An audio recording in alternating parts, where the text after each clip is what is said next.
South ఇండియాలోనే అతి తక్కువ ధరలకి రత్నాలనందించే ఏకైక సంస్థ 6JVR. ప్రస్తుతం మనతో పాటు లైవ్ కాల్లో అందుబాటులో ఉన్నారు ప్రముఖ మోటివేషనల్ స్పీకర్ బ్రదర్ షఫీ గారు. ఒక్కసారి పాస్టర్ ప్రవీణ్ పగడాల ఇష్యూలో ఏం జరిగిందో ఆయనతో మాట్లాడదాం. ఎందుకంటే ఇన్సిడెంట్ జరిగిన దగ్గర నుంచి కూడా షఫీ గారు అక్కడనే ఉన్నారు, వాళ్ళ కుటుంబ సభ్యులతో దగ్గరగా ఉన్నారు, మాట్లాడారు. కాబట్టి ఆయన అడుగుదాం. నమస్తే అండి. నమస్తే అండి. నిర్మల్ గారు ఎలా ఉన్నారు? ఫైన్ అండి, మీరు ఎలా ఉన్నారు? చాలా సంతోషం అండి, బాగున్నాను. షఫీ గారు, ఏదైతే ఇన్సిడెంట్ జరిగిందో ప్రవీణ్ పగడాల గారిది, అప్పటి నుంచి కూడా మీరు అక్కడ రాజమండ్రి వరకు వెళ్ళారు. తర్వాత మళ్ళీ వాళ్ళు బాడీని ఇక్కడికి తీసుకొచ్చిన తర్వాత ఇక్కడికి వెళ్ళారు, పోస్ట్ మార్టం దగ్గర కూడా ఉన్నారు అని విన్నాము. అసలు ఏం జరిగి ఉంటుందని మీరు అనుకుంటున్నారు? అక్కడ వాళ్ళతో మాట్లాడిన తర్వాత మీకు ఏం అర్థమైంది? నిర్మల్ గారు, యాక్చువల్ గా మొదటి విషయం అయితే ఒక దుర్ఘటన జరిగింది, చాలా బాధాకరమైన విషయము. ఒక మంచి వ్యక్తిని కోల్పోయాము అన్నది బాధ అలా ఉండిపోయింది.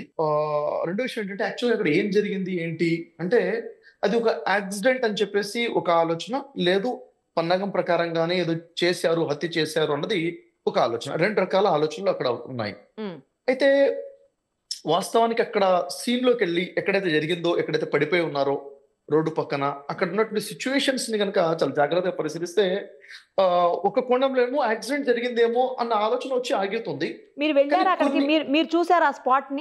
ఎక్కడైతే ఇన్సిడెంట్ జరిగిందో ఆ స్పాట్ చూసారా? అయితే అక్కడ సిచ్యువేషన్ ని బట్టి చూస్తే అక్కడ సిచ్యువేషన్ ఎలా ఉందంటేనండి, అక్కడ అంటే కొన్ని అనుమానాలు ఉన్నాయి. కొన్ని అనుమానాలు అక్కడ ఏమున్నాయంటే, సిసి కెమెరా ఫుటేజ్ కూడా రిలీజ్ చేశారు టోల్ గేట్ దగ్గర నుంచి.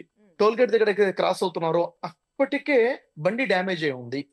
ఎందుకు బండి డ్యామేజ్ అయి ఉంది, అంతకుముందు ఏమైనా జరిగిందా అన్నది ఒక పెద్ద ప్రశ్న. అక్కడ రెండో ప్రశ్న ఏంటంటే, వారికి బాడీ ఏదైతే ఉందో కంప్లీట్ గా వెహికల్ టోటల్ బాడీ మీద దుప్పటి కప్పినట్టుగా ఉన్నటువంటి ఫొటోస్ మనం చూసాము.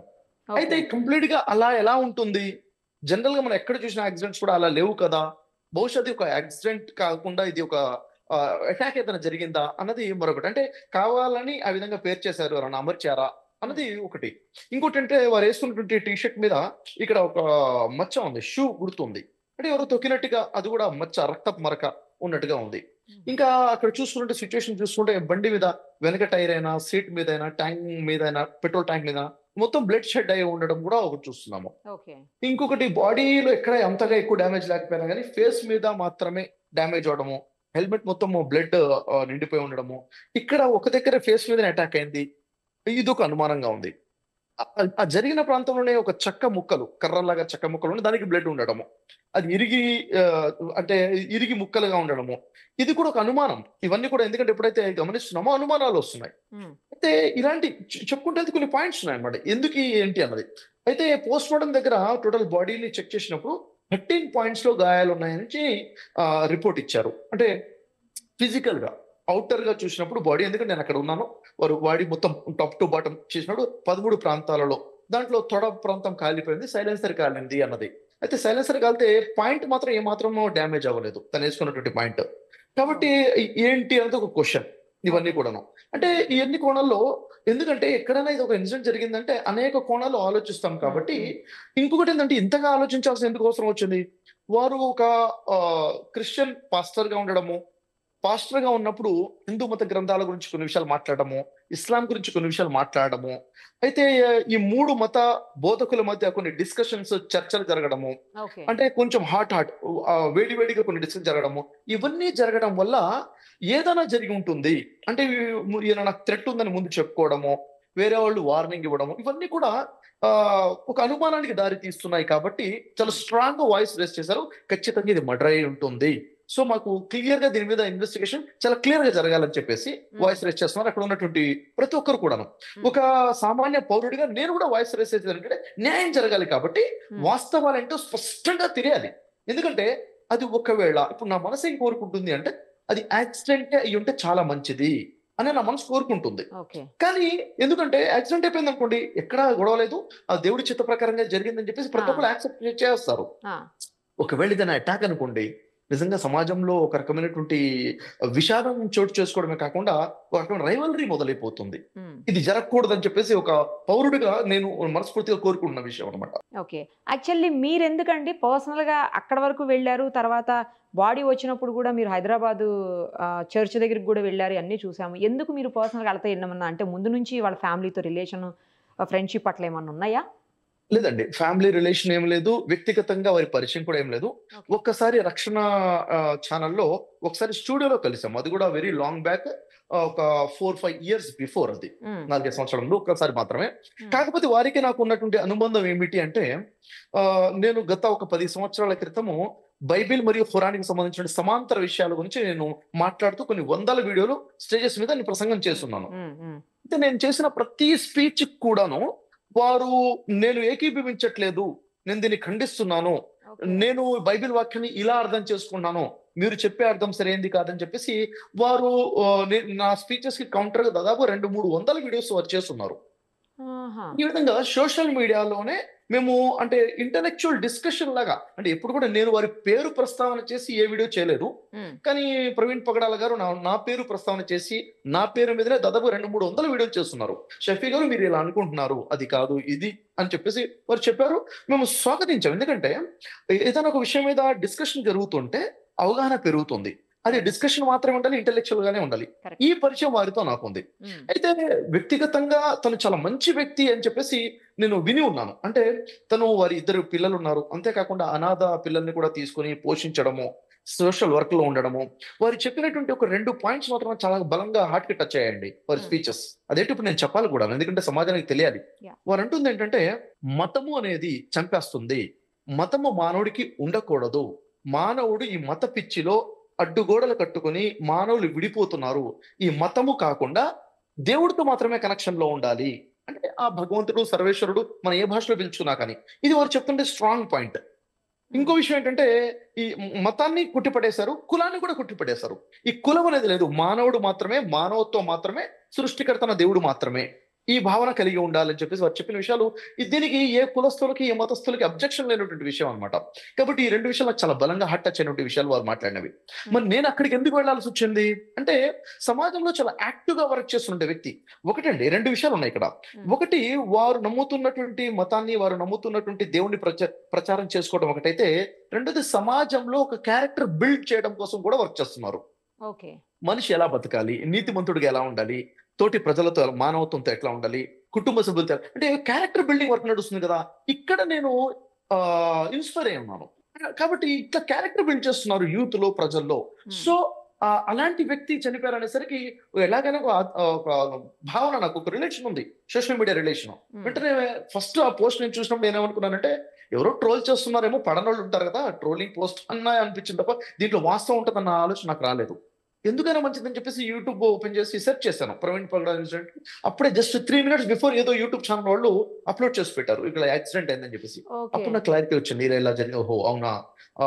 జరగకూడనిది జరిగింది. అప్పుడు నేను అనుకున్నానంటే, వెళ్లి ఖచ్చితంగా అటెండ్ అవ్వాలి. ఫ్యామిలీ సభ్యులను కలవాలి. వాళ్ళకి కొంచెం ధైర్యం చెప్పాలి. హ్మ్. పలకరించాలి అనుకున్నాను. హ్మ్. ఆ తర్వాత నాకు సోషల్ మీడియాలో వచ్చిందంటే లేదు ఇదేదో కుట్ర ఉందని చెప్పేసి వేరే రూపం వాయిస్ మార్కెట్‌లోకి రావడం జరిగింది. హ్మ్. అయినప్పటికీ నేను వెళ్ళాను. ఎందుకంటే ఒకటేంటంటే నేను వ్యక్తిగత నా గురించి ఒక విషయం చెప్తానండి. హ్మ్. నేను మతాన్ని వదిలిపెట్టిన వ్యక్తిని. హ్మ్. ఆ!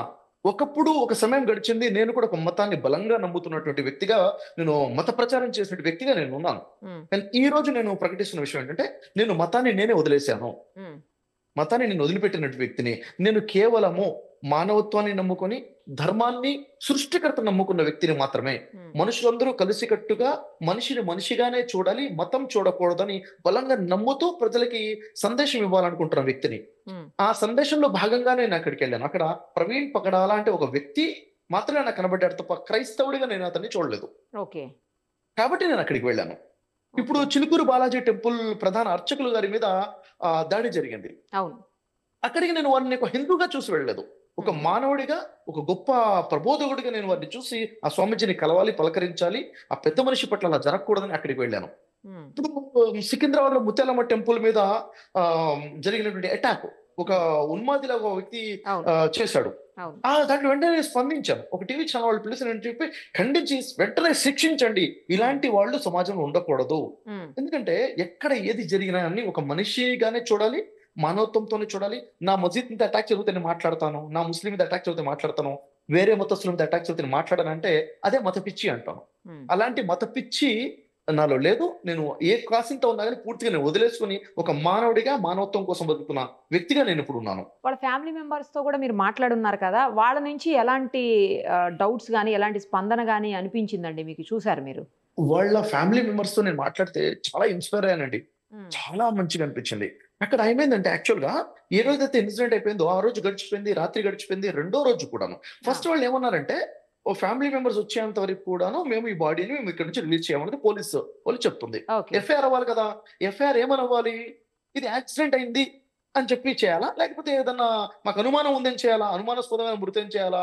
అంటే ఫ్యామిలీ మెంబర్స్ ఏం చెప్తున్నారు, వాళ్ళు ఏమని కంప్లైంట్ ఇవ్వబోతున్నారు అన్నప్పుడు ఫ్యామిలీ మెంబర్స్ నుంచి వాళ్ళ బ్రదర్ ఇన్ లా వచ్చారు, వాళ్ళ కజిన్ వచ్చారు అక్కడికి. సస్పీషియస్ గా అనుమానాస్పదంగా జరిగినట్టు ప్రతి వచ్చినప్పుడు వాళ్ళు ఏమన్నారంటే ఏం జరిగిందో మాకు తెలియదు, ఒకవేళ అది అనుమానాస్పదంగా జరిగినప్పుడు కానీ మేము వాళ్ళని క్షమించేసాము, మేము దీంట్లో ఇంకా రొచ్చులో తీసుకెళ్ళదలుచుకోవట్లేదు, మా ప్రవీణ్ గారి మనస్తత్వాన్ని బట్టి ఏది జరిగినా వదిలేసి క్షమించి ముందుకెళ్లే వ్యక్తి కాబట్టి దయచేసి దీన్ని ఇష్యూ చేయబాకండి అని చెప్పేసి వాళ్ళ ఫ్యామిలీ చెప్పినటువంటి విషయాలు. ఆ తర్వాత మీడియాలో మీరు చెప్పారు ఎలాగో బాప్టిస్ట్ చర్చ్ సికింద్రాబాద్ లో వారి సతీమణి మాట్లాడుతూ ఎవరేమన్నప్పుడు మేము క్షమించేశాము అంటే ఏమవుతుందంటే వారికి అనుమానం ఉంది ఎవరు అటాక్ చేశారు అని ఉన్నప్పటికీ వద్దు దీంట్లో ముందుకు తీసుకెళ్ళదు, మేము క్షమించేస్తున్నాము అని చెప్పేసి వారు ఇచ్చినటువంటి స్టేట్మెంట్ అండి ఇది. రైట్. ఇంకొక విషయం ఏంటంటే అండి, ఈ ఇన్సిడెంట్ జరగడానికంటే కాస్త ముందు ఒక 10 నిమిషాల ముందు నుంచి కూడా వీడియో సీసీ ఫుటేజ్ ఏదైతే ఉందో అది మిస్ అయిపోయింది, ఆ 10 నిమిషాల ముందు ఏమీ లేదు అని చెప్తున్నారు. మీరేమన్నా పోలీసుల దగ్గర కానీ లేకపోతే అక్కడ ఇన్సిడెంట్ జరిగినప్పుడు మీరు ఉన్నారు కాబట్టి, అంటే ఇన్సిడెంట్ తర్వాత మీరు వెళ్ళారు కాబట్టి అక్కడ ఏమన్నా ఎవరితోటన్నా మాట్లాడినప్పుడు కానీ లేదా పోలీసులు చెప్పే సమాచారంలో కానీ అలా ఏమన్నా సీసీ ఫుటేజ్ మిస్ అయినట్లుగా మీరేమన్నా విన్నారా అండి? అది ఇప్పుడు బయట ఒక విషయం ఏంటంటే నిరుపమ గారు నేను గమనించింది, నాకు తెలిసి అక్కడ పోలీస్ డిపార్ట్మెంట్ డిఎస్పీ గారిని కలిసాను, అక్కడ సర్కిల్ ఇన్స్పెక్టర్ ఎస్ఎస్ కంప్లీట్ వాళ్ళతో పాటు నేను కలిసి కూర్చొని ఎక్కడైతే డాక్యుమెంటేషన్ అంటే ఎఫ్ఐఆర్ అవ్వటం కోసము ఏదైతే కంప్లైంట్ రేస్ చేశారో అక్కడ దాదాపు 2 గంటలు నేను కూర్చున్నాను వాళ్ళతో పాటు. జరుగుతున్న చర్చ ఓవరాల్ నాకేమైందంటే పోలీస్ డిపార్ట్మెంట్ కి యాక్చువల్ గా క్లారిటీ లేదు. అక్కడ ఏం క్లారిటీ లేదు అంటే ఇతను ఎవరు, ఎందుకు ఇతని మీద దాడి జరిగే అవకాశాలు ఉన్నాయి, ఇది ఎంత సీరియస్ యాక్ట్ అన్న దానికి అవగాహన కనపడలేదు. చాలా సింపుల్ గా చూసారన్నది నాకు అర్థమైంది, వ్యక్తిగత నేను ఫీల్ అయ్యాను. ఎప్పుడైతే ప్రజల స్పందన ఇంత భారీగా ఉందో అప్పుడు సీరియస్నెస్ వచ్చింది వాళ్ళలో. అయితే ఎక్కడైతే పడిపోయారో, ఎక్కడైతే ఇన్సిడెంట్ జరిగిందో ఆ ఏరియాని కంప్లీట్ గా ఏం చేయాలి, వీళ్ళు ఎవరు కూడా రాకుండా కట్టుదిట్టం చేసి వాళ్ళ కంట్రోల్లోకి తీసేసుకోవాలి. సీన్ ఆఫ్ ఎఫెన్స్ ఏదైతే ఎఫెన్స్ జరిగిందో అక్కడ అలాగే ప్రజలు కూడా వెళ్ళేసి అక్కడ తిరిగే విధంగా దీన్ని పట్టుకునే విధంగా బైక్ ని హెల్మెట్ ని పట్టుకునేది ఎంత ఓపెనింగ్ ఉన్నారంటే కొన్ని క్లూస్ మనం మిస్ చేసేస్తున్నాం అని అర్థమవుతుంది. అక్కడ దాన్ని సీరియస్ గా తీసుకొని ఉండాల్సింది, అదొకటి మిస్ అయింది. అయితే సీసీ కెమెరా ఫుటేజ్ విషయంలో టోల్ గేట్ దగ్గర ఉన్న సీసీ కెమెరా ఫుటేజ్ రిలీజ్ చేసినప్పుడు అంతకు ముందు ఫుటేజెస్ మీద ఫోకస్ పెట్టాలి. వాడు ఎక్కడి నుంచి బయలుదేరారు, ఆ తర్వాత ఎక్కడెక్కడ సీసీ కెమెరా ఫుటేజ్ ఉన్నాయి, వారి ఇక్కడ మధ్యన ఆగారా, ఏమైనా తినటం జరిగిందా, ఇంకేమైనా టోల్ గేట్స్ ఉన్నాయా, వీటి మీద ఏమీ స్పందన రావాలి. ఎందుకంటే ప్రజలు ఇంత ఉద్రేకంగా ఉన్నప్పుడు క్లారిటీ ఇచ్చేయాలి ప్రజలకి. ఫస్ట్ వాళ్ళకి అందుబాటులో ఉన్న సీసీ కెమెరా ఫుటేజెస్ ఇచ్చేయాలి, ఎందుకంటే ప్రజలు చాలా బలమైన అనుమానాలు ఉన్నాయి కాబట్టి ఇది చేసి ఉండాల్సిందే అనిపించింది నాకు. ఇందాక మీరు ఒక మాట చెప్పారు, సీసీ ఫుటేజ్ లో మేము చూసాము అంటే అక్కడ తెలిసిన వాళ్ళు చెప్పడం కూడా అదే జరిగిందని. ఏదైతే ఇన్సిడెంట్ జరిగిందో దానికంటే ముందే ఆ బైక్ కి డ్యామేజ్ అయ్యి ఉంది అని చెప్తున్నారు మీరు. ఏం డ్యామేజ్ అయిందండి బైక్ కి, ఎలా డ్యామేజ్ అయింది? అది లైట్స్ పగిలిపోయాయా లేకపోతే ఏంటి?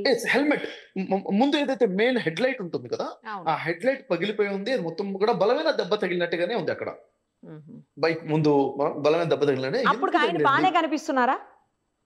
అప్పటికి కూడా వారిని చూస్తున్నట్లయితే లేదు, కంప్లీట్ డిస్టర్బ్డ్ గా, ఫిజికల్ గా ఈజ్ నాట్ బ్యాలెన్స్డ్ లేరు అన్న విషయం అక్కడ అర్థమవుతుంది. ఎందుకు అప్పటికే దెబ్బలు తగిలి అటాక్ అయి ఉందా, లేకపోతే ఎందుకని బండి నడపడం కూడాను సరిగ్గా నడవటం లేదు, అప్పటికే ఏదైనా అటాక్ జరిగింది. ఎందుకంటే బండి డ్యామేజ్ అయిపోయింది, మనిషి డ్యామేజ్ అయిందా లేదా అనేది సీసీ కెమెరా ఫుటేజ్ లో మనకి కనబడటం లేదు. అక్కడికి బైక్ నడిపించడం కూడా ఇబ్బంది అవుతుంది కదండి, ఆ యాంగిల్లో కూడా మనం.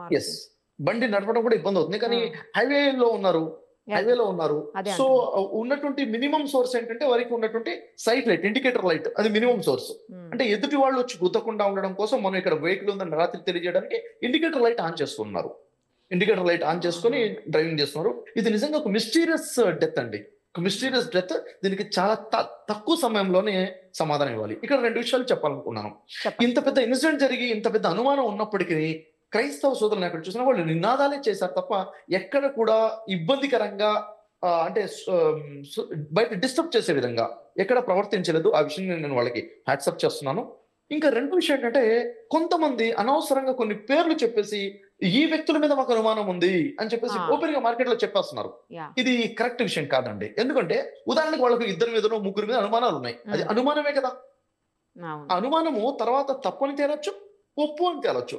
కానీ ఒకవేళ అది తప్పనుకోండి, వాళ్ళు అలా ఎవరు అటాక్ చేయలేదు, వాళ్ళ పేరు ముందుగానే చెప్పడం వల్ల ఏమవుతుందంటే అటు వర్గం వారు కూడాను బాధకు గురైపోతారు, కోపానికి గురైపోతారు. Correct correct. మేమేం చేయనప్పుడు మా మీద నింద మోపేశారు కదా అని చెప్పేసి చాలా పెద్ద అంటే ఒక మళ్ళీ అటుచ్చి కూడా ఒక నెగిటివిటీ మొదలైపోతుంది, సామరస్యం దెబ్బతింటుంది. ఇలా కొంతమంది చాలా పెద్ద తప్పు చేశారనిపించింది. వాళ్ళకి ఏదైనా అనుమానం ఉంటే కేవలం పోలీస్ డిపార్ట్మెంట్ కి చెప్పి ఆన్ పేపర్ రాయాలి తప్ప మీడియా ముందు మాట్లాడేటప్పుడు మాకు బలమైన అనుమానం ఉంది 4-5 వ్యక్తుల మీద అని చెప్పాలి తప్ప పేర్లు ప్రస్తావన చేయకూడదు. ఎందుకంటే ఇది అనుమానమే కాబట్టి దీనివల్ల ఇంకా శత్రుత్వం పెరిగిపోతుంది. ఓకే, మీరు కూడా సీసీ ఫుటేజ్ చూసారా అండి షఫీ గారు? అవునండి, సీసీ కెమెరా ఫుటేజ్ ఏదైతే బయటికి రిలీజ్ అయిందో అది నేను చూశాను. చూసారా? ఓకే. అంటే అక్కడ పోలీసుల దగ్గర ఏమన్నా చూసారా? అట్లా చూడలేదా? లేదు, అక్కడ చూడలేదు. ఇక్కడ కంప్లీట్ అవుట్ ఆఫ్ కంట్రోల్ లో ఉంది కదా హాస్పిటల్లో. యూత్ టైం తక్కువ టైంలో, ఎందుకంటే బాడీ అప్పటికి 2 days అయిపోయింది అక్కడ. తొందరగా హైదరాబాద్ పంపించాలి. ఫ్యామిలీ ఇక్కడ ఎదురు చూస్తున్నారు, పిల్లలు, వాళ్ళ మిస్సెస్, కుటుంబం, వాళ్ళ పేరెంట్స్. సో ఆ హర్రీ బర్రీలో తొందరగా కంప్లైంట్ ఫైల్ అయ్యి దాని మీద ఆ క్రైస్తవ నాయకులు వాళ్ళ వైపు నుంచి సైన్ చేయాలి, కుటుంబ సభ్యులు సైన్ చేయాలి. దీనికోసం చాలా సైన్ చేసిన తర్వాత ఎఫ్ఐఆర్ అయిన తర్వాతనే పోస్ట్ మార్టం కి తీసుకెళ్లి చేయడం ఈ విధంగా జరిగిందని. సో ఫైనల్ గా ఏం చెప్తారండి షఫీ గారు? ఫైనల్ గానండి, మన ఉభయ తెలుగు రాష్ట్రాల మన తెలుగు ప్రజలు, వారు మన హైందవ సోదరులు, వైదిక సోదరులైనా, క్రైస్తవులైనా, ముస్లింలైనా, ఎవరైనా కానీ నేను ఒకటే చెప్తున్నాను, మతము అనేది మనిషిని బతికించేదయ్యి ఉండాలి తప్ప చంపేదయ్యి ఉండకూడదు. మనుషుల్ని వెడగొట్టే మతాలు మనకొద్దు, మత పిచ్చి మనకొద్దు, మత విద్వేషాలు మనకొద్దు. మానవత్వం కోసమే బతుకుదాము. ఎందుకంటే మనిషి కోసమే ధర్మము మతం ఉంటుంది తప్ప ధర్మం మతం కోసం మనిషి కాదండి. ఇప్పుడు మనుషులు బతకడం కోసమే ధర్మం ఉంది లేక మతం ఉంది తప్ప మతం కోసం మనం కాదు. కాబట్టి మత విద్వేషాలతో మనిషిగా ప్రేమిద్దాము. ఎందుకంటే మానవ సేవయే మాధవ సేవ అన్నప్పుడు ఆ మానవుడు ఏ మతానికి కులానికి సంబంధించిన వాడైనా కానీ మానవుడే. పుట్టుకున్నప్పుడు మతం లేదు, కులం లేదు. ఈ వాస్తవాన్ని గ్రహించమని చెప్తాను. ఇంకొకటి, సర్వజనో సుఖినో భవంతు అన్నప్పుడు సర్వజనుల్లో క్రైస్తవులు, ముస్లింలు, హిందువులు, బౌద్ధులు, సిక్కులు అందరూ వచ్చారు. ఇంకా నిన్ను వల్ల నీ పొరుగువారిని ప్రేమించుము అని అన్నప్పుడు బైబిల్లో నీ పొరుగువాడు హిందూ కావచ్చు, ముస్లిం కావచ్చు, క్రైస్తవుడు కావచ్చు, ఎవరైనా కావచ్చు. ఈ విషయాన్ని ఎందుకు వదిలేస్తున్నాము? అసలు fundamentals of our scripture teachings ఏమైపోయాయి? ఇక్కడ ఏం జరుగుతుందంటే నిరుపమ, ఒక విషయం మీరు అనుమతిస్తూ చెప్తాను. గ్రంథాలు చెప్తుంది వేరండి. గ్రంథాలు అంటే ఏంటి? వేదాలు, ఉపనిషత్తులు, భగవద్గీత.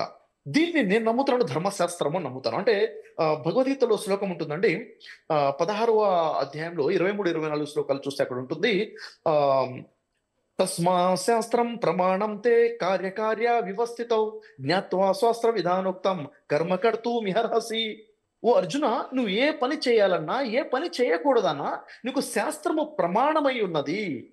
కాబట్టి ఈ శాస్త్రంలో ఉన్నది తెలుసుకుని దానికి తగ్గట్టుగానే నువ్వు కర్మ చెయ్యి, పని చెయ్యి అనే కండిషన్ ఉంది అక్కడ. ఇప్పుడు నేను ఉన్నాను, అర్జునుడికి చెప్పింది కాదండి, ప్రతి మానవుడికి చెప్పిన సందేశం భగవద్గీత. ఇప్పుడు నాకు సందేశం ఏంటి? నా ఇష్ట ప్రకారంగా జీవితం గడపకుండా శాస్త్రంలో ఏం రాయబడింది, అమ్మా నాన్నతో ఎలా ఉండాలి, అన్నతమ్ములతో ఎలా ఉండాలి, తోటి మనిషితో ఎలా ఉండాలి, వ్యాపారం ఎలా చేయాలి, శాస్త్రంలో చెప్పబడినట్టుగానే నేను చేయాలి. నా ఇష్ట ప్రకారంగా చేయకూడదని అక్కడ బౌండరీ చేయడం జరిగింది. మన బైబిల్లో చూసుకున్నా కానీ కమాండ్మెంట్స్ ఉన్నాయి కదండి, 10 కమాండ్మెంట్స్ ఉన్నాయి. యేసోరు మన మాదిరి అన్నారు. మాదిరి అంటే రోల్ మోడల్. మరి యేసోరు రోల్ మోడల్ అయితే నాకు రోల్ మోడల్ జీసస్ కదా, దాని తగ్గట్టుగా నా లైఫ్ ఉందా లేదా చూసుకోవాలి మనం. అక్కడ ప్రమాణం అక్కడ. అంటే అలాగే ఖురాన్ ఉంది. ఖురాన్ కూడా ఏం చెప్తుంది? తోటి మానవుడిని నీకోసం నువ్వు ఏదైతే ఇష్టపడతావు అదే తోటి మానవుడి కోసం ఇష్టపడితేనే అది నిజమైన విశ్వాసం అని చెప్తున్నారు.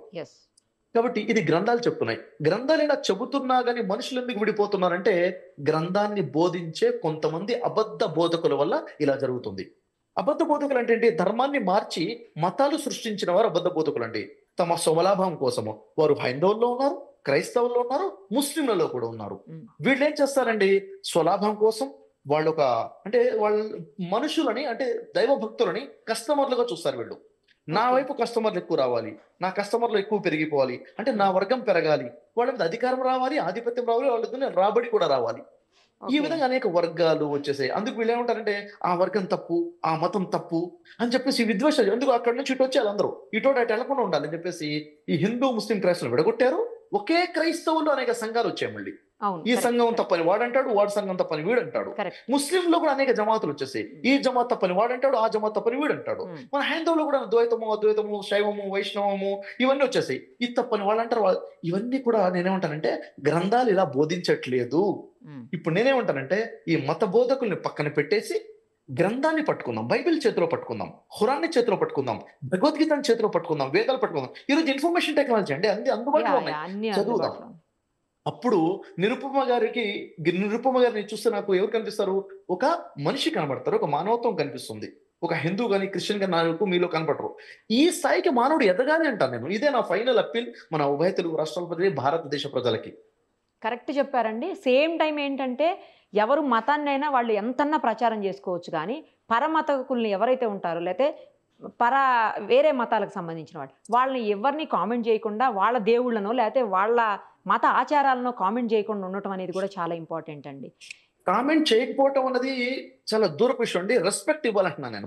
రెస్పెక్ట్ ఇవ్వాలి, నీచమైన మాటలు మాట్లాడకూడదు, ఎవరి పట్ల ఎవరు కూడా నీచంగా మాట్లాడకూడదు. అయితే ఇప్పుడు ప్రభుత్వాలు కూడా తీసుకోవాల్సిన చర్యలు ఏంటంటే ఏ వ్యక్తి అయినా ఇతర మతస్థుల్ని కానీ, ఇతర మత గ్రంథాలను కానీ, ఇతర మత గ్రంథాలున్న పుణ్య పురుషులను కానీ తప్పుగా మాట్లాడినట్టుగా ఎక్కడైనా ఉంటే వెంటనే వాటి మీద గవర్నమెంట్ స్వయంగా చర్య తీసుకోవాలి. ఇలాంటి స్టేట్మెంట్స్ ఇక్కడ రేవంత్ రెడ్డి గారైనా కానీ, అక్కడ చంద్రబాబు నాయుడు గారైనా కానీ, దేశంలో ఉన్నటువంటి నాయకులు దీని స్టేట్మెంట్స్. ఈ రోజు దురదృష్టం గారు, కొంతమంది పొలిటికల్ పార్టీలో ఉన్న నాయకులే ఉన్నత స్థాయిలో ఉన్న వాళ్ళే మత విద్వేషాలు వచ్చే విధంగా ప్రసంగాలు చేస్తున్నారంటే ఇంకా ఎటు తీసుకెళ్లాలనుకున్న సమాజం అనేది చాలా బాధాకరంగా అనిపిస్తుంది. ఇప్పుడు మతం అనేది లేకపోతే దేవుళ్ళు అనేది వన్స్ ఓన్ ఫెయిత్ అండి, ఎవరిష్టం వాళ్ళకి. ఎగ్జాక్ట్లీ. సో మీ దేవుడిని నేను తిట్టేసి, మా దేవుడిని మీరు తిట్టేసి ఇది కరెక్ట్ కాదు. నా దేవుడు గొప్పతనం నేను చెప్పుకోవచ్చు, మీ దేవుడు గొప్పతనం మీరు చెప్పుకోవచ్చు. ఇక్కడ ఒక మాట చెప్తాను. ఒక తండ్రి ఉన్నాడండి, ఒక తండ్రికి 3 కొడుకులు ఉన్నారు. ఒకే తండ్రికి 3 కొడుకులు ఉన్నారు. ఈ 3 గొడవపడి తిట్టుకుంటున్నారు. ఒక కొడుకు, ఒక తమ్ముడు, ఈ 3 ఒక బ్రదర్ ఇంకో బ్రదర్ వాళ్ళ నాన్నని తిడుతున్నాడు, ఈ బ్రదర్ వీళ్ళ నాన్న తిడుతున్నాడు. ఒకళ్ళు నాన్నని తిట్టుకుంటుంటే నేను వాడి నాన్నని తిడుతున్నా అంటున్నాడు తప్ప వాళ్ళ నాన్న కలిసి తమ తండ్రినే తిట్టుకుంటున్నారు అర్థం కావట్లేదు. ఈ ఫూలిష్నెస్ లోకి మనల్ని కొంతమంది మత గురువులు దించేశారు. దాంట్లోంచి మత పిచ్చి నుంచి బయటకు వచ్చేసి అందరినీ ప్రేమించే స్థాయికి మనం ఎదగాల్సినటువంటి అవసరం ఉంది. కరెక్ట్ చెప్పారండి. థ్యాంక్ యూ అండి, మీ ఒపీనియన్స్ అన్ని మాతో షేర్ చేసుకున్నందుకు. థ్యాంక్ యూ మచ్ అండి. Thank you. సుమన్ టీవీలో మీ పర్సనల్ అండ్ బిజినెస్ ప్రమోషన్స్ కోసం కింది నెంబర్ కి కాంటాక్ట్ చేయండి.